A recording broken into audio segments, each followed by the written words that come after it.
Hi everyone. I think we're just on the clock now, and since we have quite a bit of ground to cover today, so I guess we'll start off with the webinar. So welcome again, and thank you for taking out the time to join us for this webinar. I am Neha. I'm the Director of Stakeholder Relations at SustainCert. And for this webinar, we also have Richard, who is the Director of Compliance, and he'll be taking us through some updates related to the accreditation later on in the webinar. So as always, we'll be, recording the webinar for everyone who is not able to join today. And the recording of the webinar will be available on the Gold Standard YouTube channel in a couple of days, so that you can always come back to it and refer to it accordingly. Since, as I said, there is, quite a bit of information that we would like to share with you. So we'll take questions only towards the end of the webinar. However, if you have, any questions which come to your mind, you can type them in the Q&A box, which you can see on your dashboard. We'll try to answer them live during the webinar. But if not, we'll be happy to take them once we are towards the end of the webinar. Also, if you want to raise any questions in the Q&A session, you should be able to see a small hand icon on your dashboard. So please click that hand icon, and we should be then able to unmute you, and you can go ahead and ask your question. Okay, so let's start with today's session. So these are some of the items that we'll be going through in the webinar today.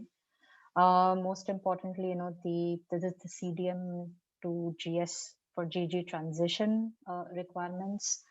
We'll also take a look at, very briefly the transition request form and some of the certification pathways which you project developers can choose from in case you want to transition your CDM project or any other, project from other schemes to the gold standard for the global goals. Then we'll also be going through the application of the Dpdd tech methodology to safe water supply projects. You all must be aware that a new methodology on safe water supply has come in. So if you so we'll be taking a look at how the new methodology impacts the existing projects and what would happen to projects which are submitted or which you're about to submit. Somebody raised a comment that you're not able to hear my voice. I hope this is better. I'm much closer to the microphone now. And then in addition to this, we'll go through some other rule updates and clarifications, especially on COVID-19 interim measures. So a few changes have taken place in that document, and also a few other requirements which I've listed on this slide.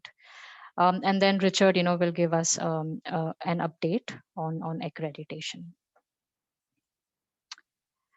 All right. So the first, update that we would be covering is the transition requirements from CDM and other schemes to gold standard for the global goals. And these transition requirements are a part of the GHG emission reductions and sequestration product requirements document.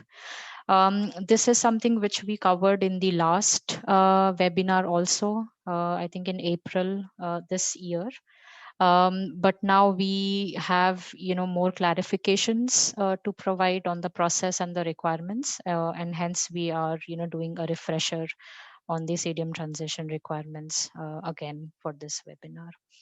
So basically, the transition requirements were released, I think in April this year, and the main objective, was to provide, better support to high impact projects that are at risk of discontinuation and face, uncertainty related to the continuation of clean development mechanism.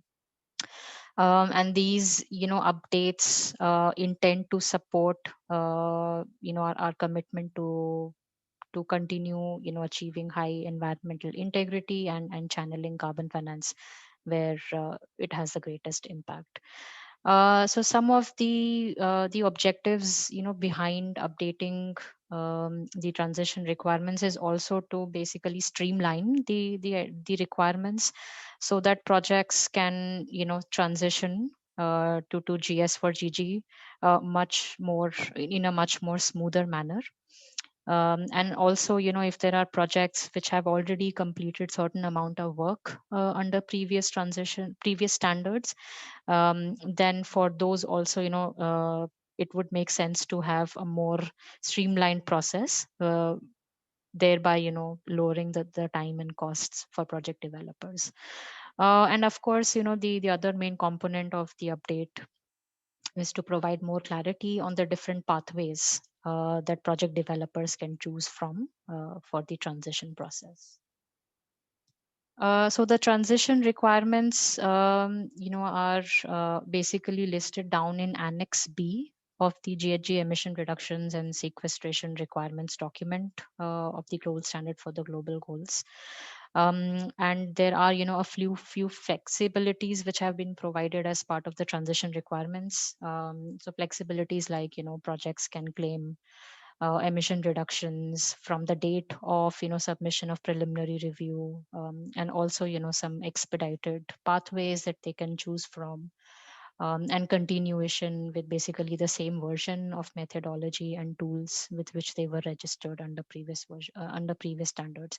So these are some of the flexibilities, and we'll go through them in more detail in the coming slides. But just wanted to give you, a reminder on the general requirements which apply to all the projects which want to transition from other standards to GS for GG. So any project or a CPA, can transition as long as it is a part of the eligible project type, eligible project which are already approved under the gold standard for the global goals. The project or CPA should have a valid registration status at the time of transition, which is the time of first submission, that is preliminary review under gold standard for the global goals. So a project which is maybe already under validation or not yet validated or not yet registered, so these requirements basically does not apply to those project activities. Also, the projects should have a crediting period start date with the other standard on or after 1st January 2016. But if it is not, then the project has to demonstrate that it faces serious risk of discontinuation if no carbon revenues are provided to the project. And the project also has to justify how it has been operational in the absence of carbon revenues, in case carbon credits are not issued to that project in the past few years. So this justification and the related evidences have to be provided by project at the time of preliminary review, in case its crediting period start date with the earlier standard or other standard is before 1st January 2016. Also, it should be noted that the projects or CPAs can claim emission reductions only once for any given vintage. So if the vintage under question is 2018-19, let's say for example, then you can either claim GSCERs or GSVERs, not both for the same given vintage. And for this, a declaration has to be provided as part of the monitoring report, saying that the project will not issue both CER and BER for the same given vintage. under gold standard for the global goals. Also, as I mentioned earlier, now projects wishing to transition their projects from other standards to GS4GG have to fill up a transition request form as part of the approval process. Now we'll take a look at more details on the transition request form in the coming slides. So this was also, a question which many project developers had, that, their project is registered with CDM. Do they need to deregister? If not, then, how can they proceed with the transition to GS4GG? So you should be, aware that now the gold standard for the global goals, does not require projects to deregister from CDM, especially those, which are already registered under GS4GG for CER labeling. However, if the project is a CDM AR project, then deregistration is required before GSVERs can be issued to that CDM AR project. And also, if that project is registered with a standard other than CDM, with other voluntary carbon market standards, then also in those cases a deregistration is required, along with an evidence that the project has been deregistered from the other standard. Now this evidence of deregistration should be provided to the VVB, and this should be, this process of deregistration or withdrawal from the earlier standard should be done before the project is submitted to GS for the design certification. In terms of financial additionality and ongoing financial needs, as I said earlier, the idea of these requirements is to streamline and make the process more efficient, and to basically help projects which have already reached a certain milestone, so that they don't have to repeat the work which they have already done under the previous standard. So therefore, any registered CDM project or POA CPA is not required to carry out any additional assessment for the demonstration of additionality if the project wants to transition to GS4GG. However, if those transition projects are registered with other standards, then those projects have to undergo additionality revalidation to demonstrate that the assumptions that they applied at the time of registration with the other standard also holds true at the time of transition.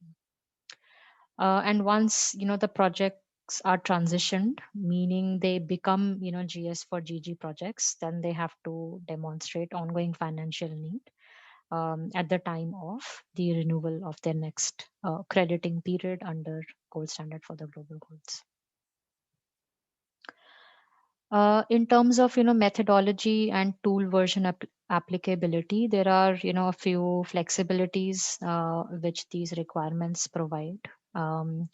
So a project can basically apply the same version of the methodology or tool with which it was registered under the other standard at the time of submission for transition. And the same applies for POAs and CPAs also. So if a POA or CPA was, let's say, registered with version 14 of a methodology, for example, under CDM, then that project or POA or CPA can transition to GS4GG with the same methodology version, even if there is a newer version of the methodology available. But if there are any new activities which are submitted, for transition, then those new activities have to apply the latest version of the methodology. The same goes. So what happens once these projects are transitioned? Now once these projects transition and once they reach the next milestone, let's say, which is renewal of crediting period, then at that stage, all these, projects, POs or activities have to switch to the most recent, version available of the methodology or tool whenever, the project is ready for the renewal of its certification cycle. So for transition, there is no, requirement to update the meth or the tool version. But once, the project transitions and is ready for renewal of its crediting period, then at that point, the most recent version of the method tool should be applied.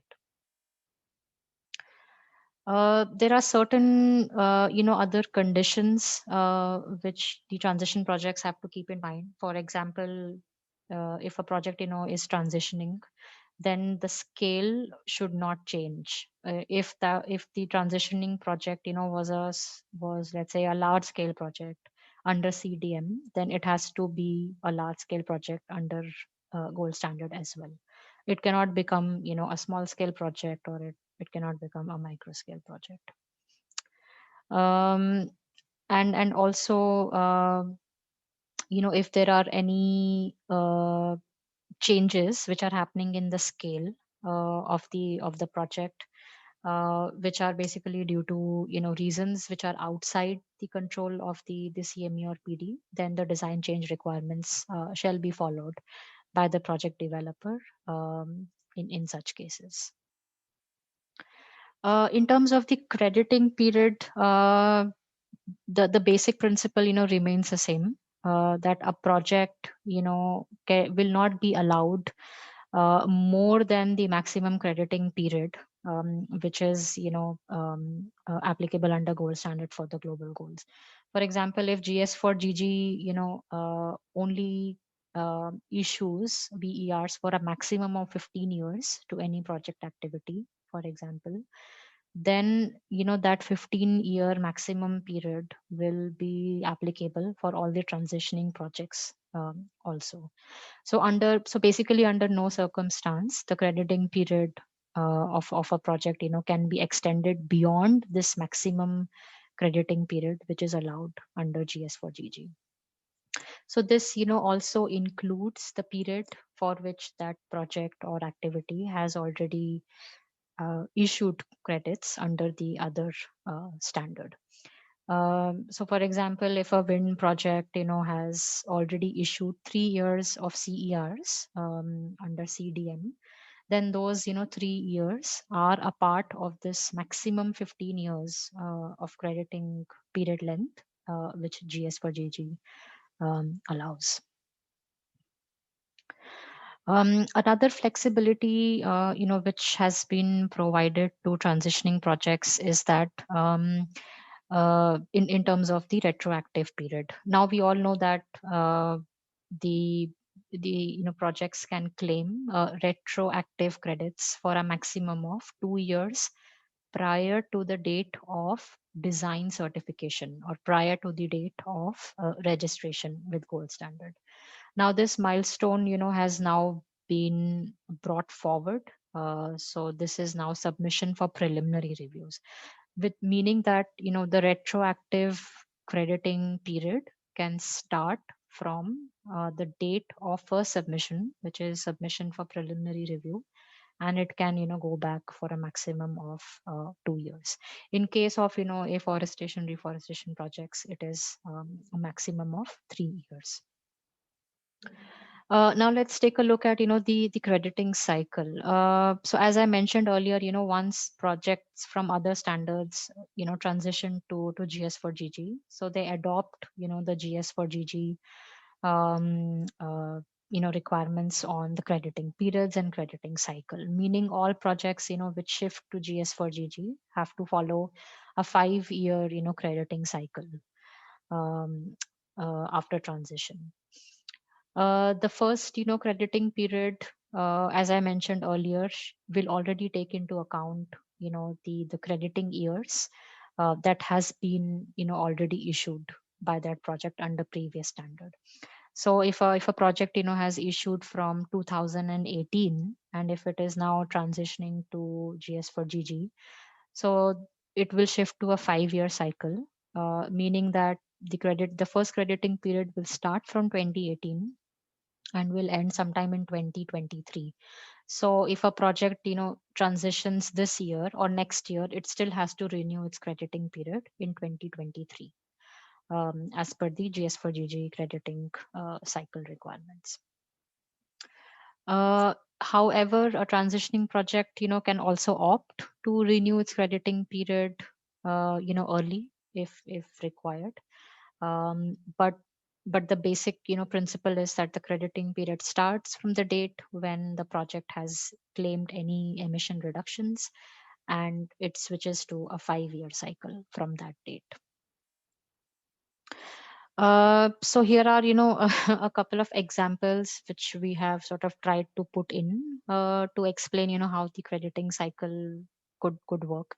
So let's say, we have a community service activity project which is, registered under a renewable crediting period under CDM. So the project basically has, 21 years of crediting period. And assuming that the start date of first crediting period of the project is 1st Jan 2018. So once this project, transitions, the crediting period starts from 2018 because that's the date when the project has claimed any emission reductions, and then it switches to a 5-year cycle. Meaning that the second crediting period now will start from 31st of December 2022, and then the third crediting period will start on 30th of December 2027. And let's say if we have a similar project with a fixed crediting period under CDM and a similar start date of 1st Jan 2018, then this project has to convert to a renewable cycle under gold standard for the global goals, meaning that the first crediting cycle of 5 years will end on 31st of December 2022, and then after that the second crediting cycle starts. But since this project had a fixed crediting period, so the maximum number of years for which this project can claim emission reductions is 10 years, including the period under CDM as well. So the summary is that a project, irrespective of whether it was registered as under renewable crediting cycle or a fixed crediting cycle under CDM, it has to renew after 5 years. It has to renew after every 5 years. And if it is fixed crediting period, then the total number of years for which that project can claim emission reductions is 10 years, and if it is a renewable uh, you know uh, crediting period project, then it can claim credits for a maximum of 15 years. And these crediting period formats cannot also be changed. So if a project was a fixed crediting period under CDM, it has to follow a fixed crediting period after transition to GS4GG also. So that project cannot shift to a renewable crediting period format. All right. So moving to the transition, request form. So this was the document, which I was mentioning earlier, is now required to be filled by, all projects which want to, transition to GS4GG. So this basically, is a new template to, process or to request basically information in a more standardized way. So this document basically, collects information on the areas or scopes, which are not there in the CDM PDD. So this should, allow you to demonstrate, potential compliance with the transition requirements in a much more, clearer and standardized manner. And this also would enable sustain cert for a quick and easy review, because it's much more easier to check all the information which the transition requirements ask for. So there are three templates for transition request forms available on the gold standard website. So there is one form for a standalone project, there is a form for POA, and then there is also a form for CPAs. However, as I mentioned, since we don't want project developers to repeat the work which they have already done previously, so CDM gold standard projects, meaning CDM projects which are already registered under gold standard, basically should fill up only section 1 and section 2 of the transition request form. So section 1 is on the eligibility check, and section 2 is basically more more clearer information related to crediting periods and other details for the transition project. Transition, so section 3 of the transition request form is not mandatory for gold standard CDM projects, because this contains information which you might have already filled up as part of the gold standard PDD. However, if the project is not gold standard registered, then the complete form should be filled up by the project developers. So you might notice that I have mentioned here that even GS CDM projects are required to fill in information related to the eligibility check for transition. So would like to clarify here that all projects which want to transition to GS for GG, that is they want to claim gold standard VERs, have to demonstrate the eligibility check. So even gold standard CDM projects are subjected to these requirements which we just discussed in the last few slides. All right, so this is a screenshot of the table that I have basically directly taken from the transition request form. So this table, summarizes some of the options in terms of certification, pathways which project developers can choose from in case they wish to, transition their CDM projects or projects from other standards to gold standard for the global goals. So there are three, options to choose from. Option 1 is the normal certification pathway. So a transition project follows the same route and the same process as a normal conventional project would do for gold standard registration and issuance. So the first step would be the preliminary review which SustainCert will carry out, and once the project is listed after preliminary review, VVB conducts the gold standard validation of the project. And then once the project is validated, the project comes for design review to SustainCert.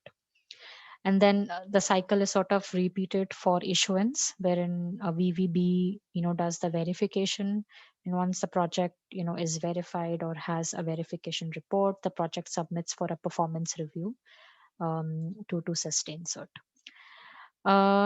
So this is the normal normal process which a project developer can choose for.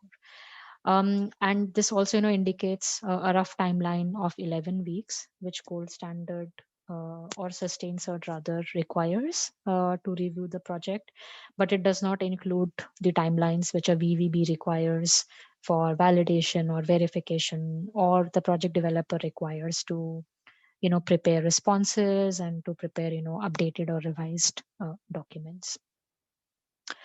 The option 2 is a slightly faster option compared to option 1, wherein the preliminary review and the validation and design review is combined into one step.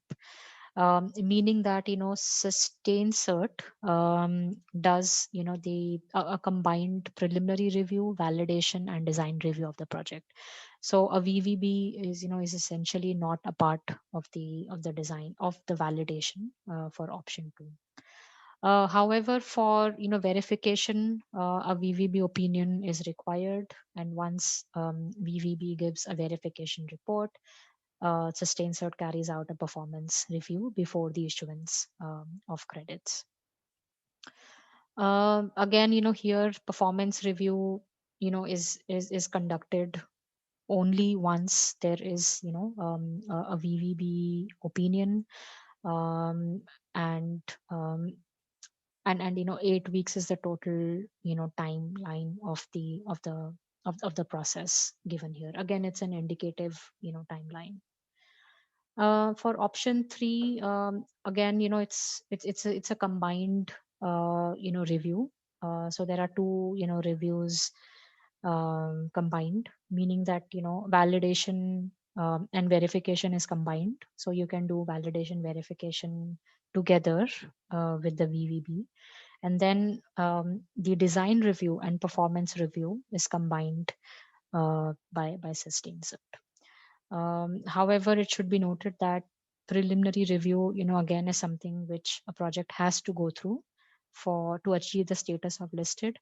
So once preliminary review is complete, project developer can complete validation verification in one go, and then submit for a combined design review and performance review in one go.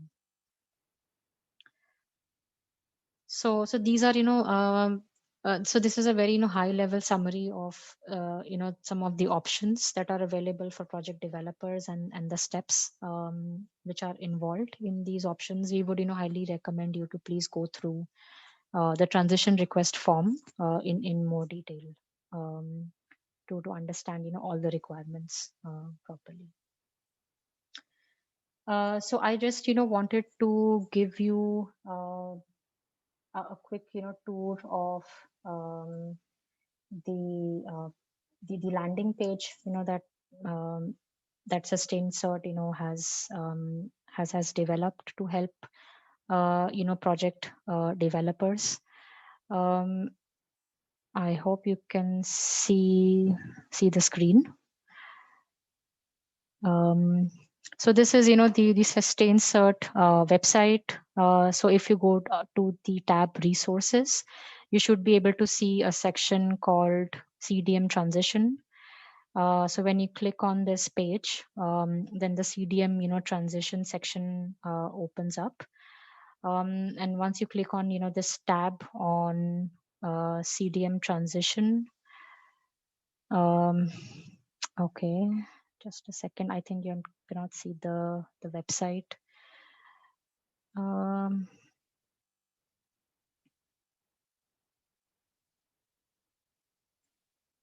Okay, hope this should work. All right, so this is the Sustain Cert website, sustain-cert.com. So you should be able to see this this tab called Resources on the top bar, and there is a section on CDM Transition.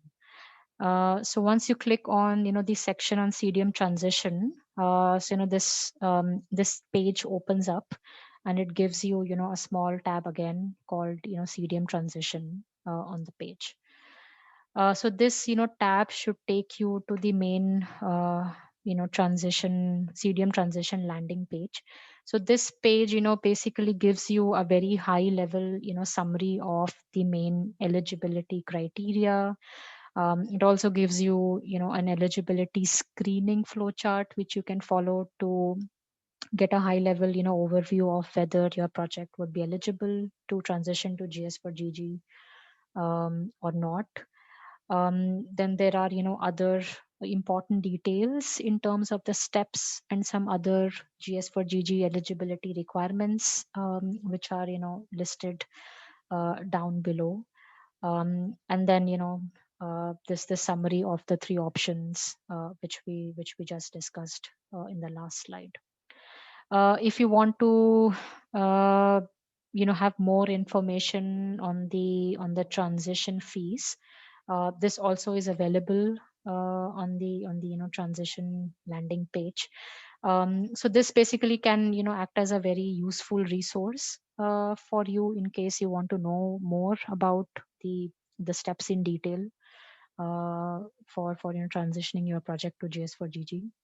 So I would highly recommend you all to please visit this page in case you are looking to transition your project to GS4GG. Okay, so I'll try and switch back to the to the PowerPoint. Um, and hope you can see the PowerPoint now. All right.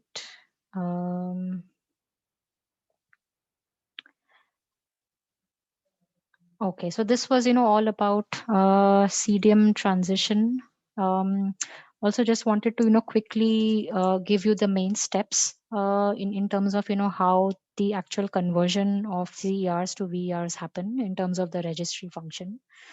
So once the project is validated, verified, goes through design certification and performance certification, project developers need to transfer the issued CERs to the gold standard Swiss CDM registry account.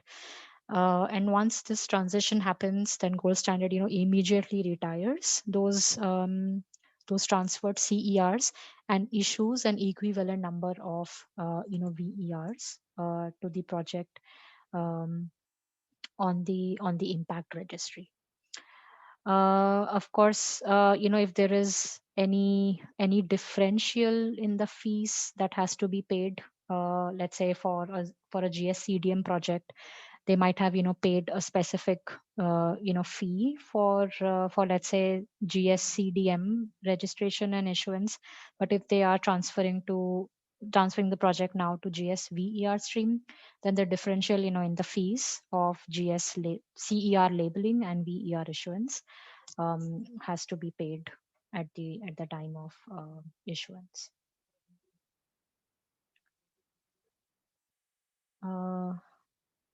All right. So moving on to the next topic of discussion, which is the application of Dpdd tech methodology to safe water supply projects. So you all must be aware that Gold Standard has just recently released a new methodology, which is called Methodology for Emission Reductions from Safe Drinking Water Supply. In May this year. So this methodology now replaces the Annex 3 of the Dpdd tech methodology. And there is a 3-month grace period from the release of the new methodology, for which the Annex 3 of Dpdd tech methodology will still be valid. Meaning that the Annex 3 of Dpdd tech methodology will not be valid after 2nd of August 2021. So what does this mean for projects which are already in the pipeline, or projects which have already been submitted for preliminary review, or let's say for other reviews to sustain cert. So let's start with with the first step, which is preliminary review. So any new project or activity which is submitted after the release date of the new methodology, which is 3rd of May 2021, cannot use the Dpdd tech methodology. So if you are now planning to submit a project for preliminary review, then you have to make use of the new safe water supply methodology. However, if the project, let's say, has already been submitted for a preliminary review before the release date of the new methodology, then there is a time window of 3 months within which the project or activity uh, has to complete validation and has to submit for design review. So that project or activity doesn't necessarily have to complete the registration, but it has to start or submit for registration by 2nd of August 2021. Also, if there is a POA which is already registered with the, let's say, earlier, version of Dpdd tech methodology, then no new VPA submissions for inclusion can happen after 2nd of August 2021. Meaning that if any project wants to register or include projects or activities, then for those projects or activities, the submission for design review has to happen by 2nd of August 2021. If there is a registered uh, POA, and they want to update the methodology to the newer version.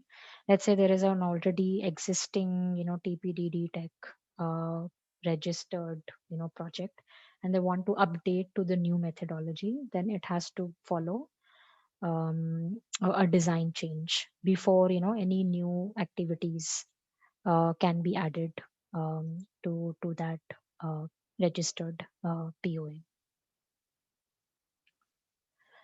Uh, and let's say if the projects are already registered, so then how does this new methodology impacts the issuance?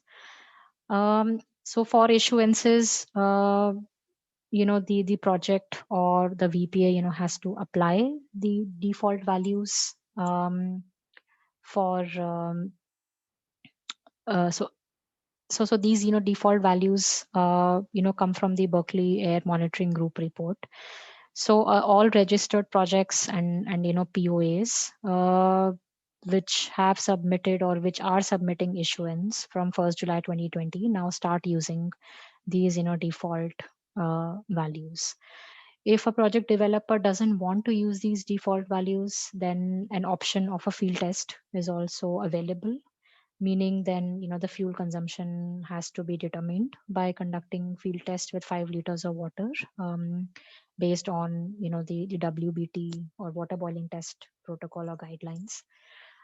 In case a WBT results a higher value than these default values, then the values have to be capped at these default uh, values itself. um, let's say if a project is now up for renewal of a crediting period, then what does that mean? So if a project has to renew its crediting period, then it has to apply straight away the new methodology for safe drinking water supply. In terms of design change, a project or an activity which is registered with let's say Annex 3 of the TPDD tech methodology, it cannot change its physical boundary to include any new units or installation. So if any change has to be done, then it has to request a design change and basically update to the new methodology. Also just wanted to quickly let you know that Gold Standard will be doing a dedicated training session on this new methodology separately. But in the meantime, if you have any like questions on the applicability of this new methodology or what has changed in the new methodology, you could make use of this FAQ page on Gold Standard website. It's a pretty useful page wherein Gold Standard has tried to address all the basic broader level changes that the new methodology has now. So would highly recommend you to please go through this FAQ page on safe water supply methodology on the Gold Standard website. I think we're running out of time, so we'll quickly go through some important GS4GG rules and requirements. So the first one which I wanted to bring to your attention is on the gold standard validation completion time frame. So the gold standard for the global goals principles and requirements basically prescribes specific time frame within which projects has to complete validation, and that is 2 years from the date of listing, meaning that once a project is listed, a project developer has 2 years to complete the validation of the project. Now, the completion of validation is basically defined as the date when the VVB finalizes its validation report for that project. It applies, equally to both gold standard CDM and VER projects, and also applies to all scale projects. So this was, one of the requirement which we wanted to, remind everybody on. The other one, is an information basically that we want to share with you all on the list of deviations that are now available on the gold standard website. I think in the last webinar we spoke about the gold standard deviation approval process, and we mentioned that gold standard is now planning to publish all the deviations that they receive on their website. So now you can go and check on gold standard website, specifically the standards section. So you should be able to see a tab called deviations, and all the deviations which are processed by gold standard, even those which are, let's say, rejected, and those which are approved, both are now available on the website for everybody to view. So the deviations page basically lists down the deviation for which the project submitted a request. It also shares the deviation request form, and also discusses to the reasons why the deviation were not, let's say, approved for a specific case. So as I mentioned earlier, these deviations are available under the deviation section of standard documents, and are updated on a regular basis. The last update that we wanted to share was on COVID-19 interim measures. A new version of the interim measures document was released in May this year, and the main changes are that the interim measures have now been extended from 30th of June to 31st December of this year, which means that all those deviations for which COVID-19 interim measures have been approved, so those deviations are already applicable till the end of this year. In terms of stakeholder consultation, now project developers have the option to basically postpone physical meetings until the COVID-19 situation eases. But the thing that should be kept in mind is the fact that whenever those physical meetings are taking place, those have to follow the gold standard stakeholder consultation and engagement requirements. Also for the VVBs, a few validation verification techniques has been provided, which VVBs can make use of as part of their remote audit process. All right, so I'll now quickly hand over the floor to my colleague Richard, who will give you an update on sustained cert accreditation. So Richard, over to you. Thanks a lot. Can you hear me? Yeah, I can hear you. Lovely. Next slide.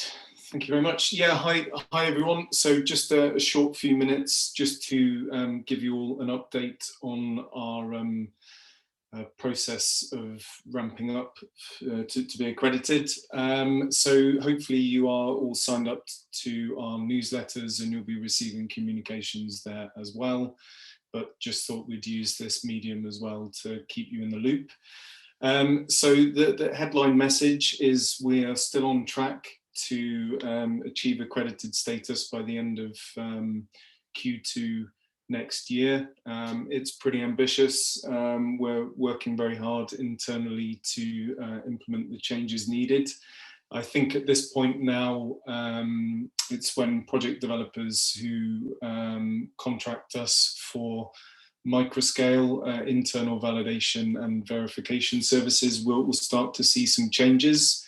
And these are going to be around the 4 stages of an ISO greenhouse gas audit process. So just thought I would take this opportunity to talk you through those 4 stages and some of the things that you can expect us to do slightly differently in the next couple of weeks or so. So first of all, the first step where you'll notice a change is what's called pre-engagement. And in practical terms, what project developers will see is they will see a form that will be sent out to collect information about your project. So this is to make sure that we are competent and have addressed other potential risks about each project. So we collect that information formally. And another part of the pre-engagement phase is we will be informing you of the members of staff and subcontractors who will be working on your audit. And in addition, we will also be sending a master services agreement and a statement of work booking form prior to initiating reviews. So in effect, this will happen at the point when you book an internal validation or verification. So that's the first thing to look out for. Second one is audit planning. So a formal part of the ISO audit process is that we have to conduct an audit plan. In practical terms, project developers will receive a copy of this plan. It will tell you a little bit more in detail about the things that you can expect. And our message to you is that standard timelines should not change. So hopefully this will cause very minimal disruption, if at all. The third part is the audit itself. So what you will see is a change in the internal validation and verification feedback form. We've taken the opportunity, because we have to make the change anyway, just to incorporate some adjustments to the structure. Hopefully it will read a little bit better and be easier to follow. And the second part of this is that you will receive a comprehensive report detailing the steps we've taken in the audit and the outcomes of the audit. The final stage, you won't really experience this kind of looking from the outside, but just to let you know some of the changes that we will implement here. So an independent review. All sustained cert reviews have a kind of separate QA review, but for the ISO process, we will be deploying a completely independent team member to review the output of the audit team's work. So for those of you in the know, this is called the 4 eyes approach. So it's effectively 2 different people as a minimum, just checking that things have been conducted properly. There's no gaps, but an important thing for us is to really focus on making sure that comments are raised clearly and that they are accurate. So we hope with this process we're going to be able to improve the efficiency of the process. So that's it, very short update. Happy to answer any questions if people have them. So Neha, we'll pass back over to you. Okay, thanks very much, Richard. So I think we have now, come to our Q&A session. So I would request you to please, raise your hands. You should be able to see a hand icon on your dashboard. If you have any questions, We have also received quite a lot of questions in the Q&A box, some of which we have answered already. Else we will do shortly. So the floor is now open for questions.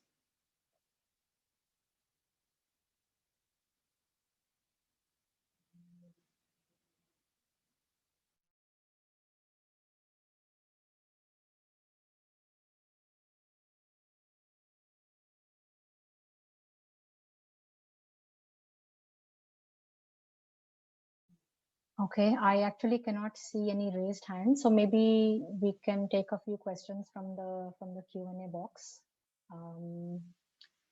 Okay, so there is this question from Prem Kumar Pokhrel. He's asking whether the deregistration from CDM is required or not. So Prem, deregistration, is not required unless and until it's a CDM AR project which wants to transition.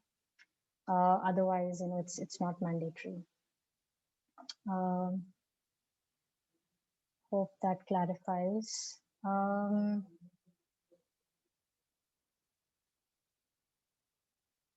There are also other questions on COVID interim measures. So there is a question: can you submit for validation without conducting LSC and SFR according to COVID interim measures?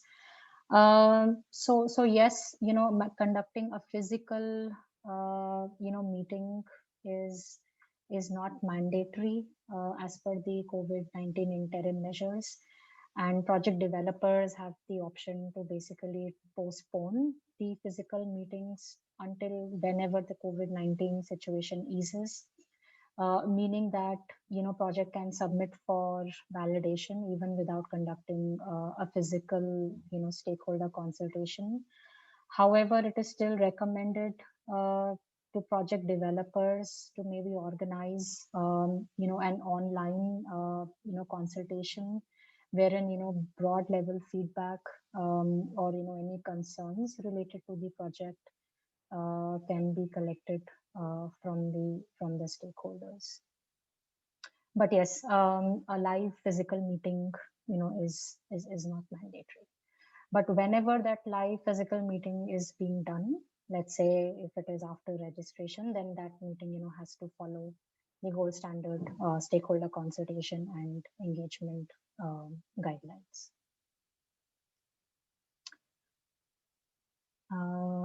Hope that answers your question.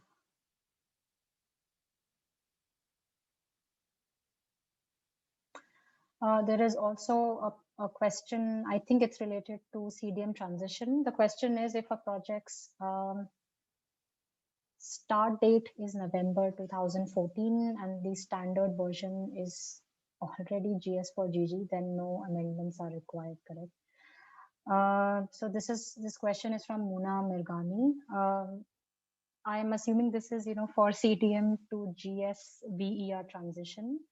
So Muna, in this case, all registered CDM projects, gold standard registered CDM projects are also required to fulfill the basic eligibility check for transition to gold standard for the global goals. Meaning that if the crediting period date is after 2016, then it's fine. It can directly transition. But if it is before 1st January 2016, then the project has to demonstrate why it need carbon revenues and why the project would face serious risk of discontinuation in case CDM doesn't issue any credits. I hope that was clear. There is another question by Eric on Dpdd tech. So what are the timelines of the Dpdd tech revision? When can we expect version 4? So Eric, the Dpdd tech methodology, is now being sort of broken down into 3 different components. So I guess all the three, possible technological interventions, that is safe water supply, household biogas, and improved cook stoves, were all part of one single Dpdd tech methodology. But now this methodology, is being, decompartmentalized, and there will be a different methodology for different, interventions.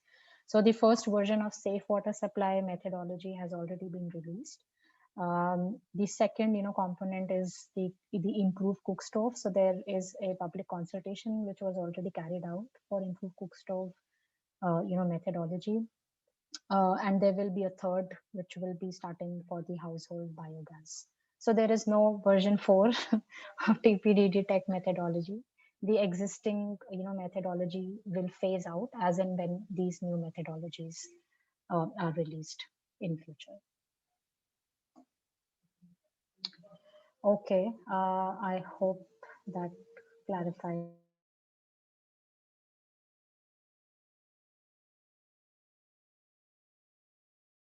Let me see if there are there are there are a lot of questions. I'm sorry we won't be able to answer all of them in the session today, but we'll get back to you, shortly after the webinar by email. Okay, let me take one last question on CDM transition from Akhil Nair. So his question is, can a CDM registered project with 10-year fixed crediting period shall be converted into a 2x5 crediting period? So Akhil, yes, the answer is that your understanding is correct. So even a CDM registered project with a fixed crediting period format has to shift to a 2x5 crediting cycle format, with 10 being the maximum number of years for which the project can claim emission reductions under gold standard. And these 10 years of crediting period will include the period for which the project has already let's say claimed CERs in the past. But yes, it will be shifted to a 2x5 crediting cycle format. Hope that clarifies your question.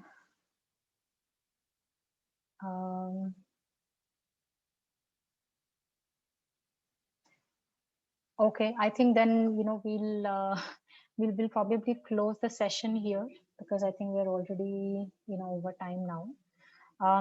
But thank you everyone for taking out the time today for the webinar. We'll shortly be uploading a recording of this webinar on the Gold Standard YouTube channel. In case you would also like to have access to the slides, then please contact me by email. And we'll be circulating a transcript of all the Q questions that we received during the webinar, and we'll be circulating it with all the registrants and participants of this webinar. So thank you everyone. Take care, and we'll be in touch again for the next set of webinars shortly. Thank you. Bye-bye.